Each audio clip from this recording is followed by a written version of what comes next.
Bad luck అంటే ఇలాగే ఉంటుందేమో. పెట్రోల్ తీసుకొచ్చాను, బండిలో పెట్రోల్ అయిపోయింది. ఇంకా నయ్యం కొండ మీద ఉండగానే బండి ఆగిపోలేదు, నెట్టుకొచ్చే ప్రాబ్లం లేకుండా బంక్ దగ్గరలోనే ఆగిపోయింది.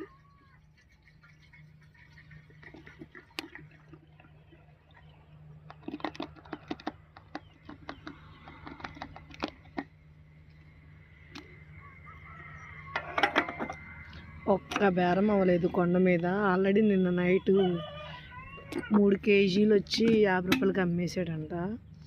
కొండ మీద అసలు ఏ బేరం అవ్వలేదు. టమాటాలు అలాగే ఉంటుంది, ఒక్క కేజీ కూడా అవ్వలేదు.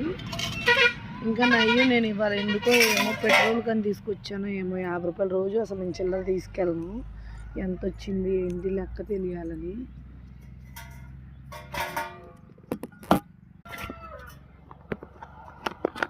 ఎంత బేరం వచ్చింది ఏంటి లెక్క తెలియాలని చిల్లర రాను. ఇవాళ ఎందుకో 50 రూపాయలు తీసుకొచ్చి అది పెట్రోల్కి ఉపయోగపడింది. ఇటన్నా బేరం ఉంటుందేమో అని ఇటు వచ్చాను, ఇలా పెట్రోల్ అయిపోయింది. ఇంకా దేవుడు కొంచెం హెల్ప్ చేశాడు. కొండ మించి బండి ఎక్కి రావాలంటే ఎవ్వరూ లేవాలి, ఎంత ఫుల్గా మంచి ఉందంటే అంత ఫుల్గా మంచి ఉంది. ఎవ్వరు అసలు తలుపులు కూడా తీయలే. కానీ కొంచెం చిన్నగా వెళ్ళాము, మళ్ళీ పిల్లలు సమయానికి వెళ్ళి వచ్చేయాలి కదా, అందుకని కొంచెం వెళ్ళా టైం సెట్ అవుతుందని.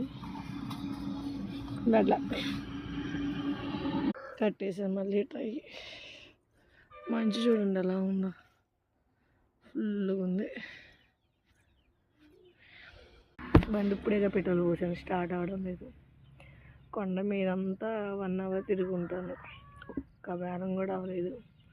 చూద్దాం, ఎప్పుడన్నా బేరం కానప్పుడు ఇక్కడ రాజుగారి హౌసెస్ ఉంటాయి, అటు కూడా ఒకసారి ఒక రౌండ్ వేస్తా, తర్వాత ఇంటికి వెళ్ళిపోతా. అన్ని రోజులు మనయ్యే కాదుగా, మన రోజులు కానీ మూవ్ ఆన్ అవ్వడమే కదా లైఫ్ అంటే. పాజిటివ్గా తీసుకుంటే అన్నీ పాజిటివ్గాను, నెగిటివ్గా తీసుకుంటే మాత్రమే మనం బాధపడాలి. మనతో పాటు మన హార్ట్ని కూడా బాధ పెట్టాలి కదా. No problem, keep smile. అన్నిటికీ సొల్యూషన్ ఏదైనా ఉంది అంటే ఈజీగా వచ్చేది మిడిల్ క్లాస్ ఫ్యామిలీకి ఒక్క స్మైలే కదా. ఏమంటారు నేను అన్నది? Comment please. బాయ్.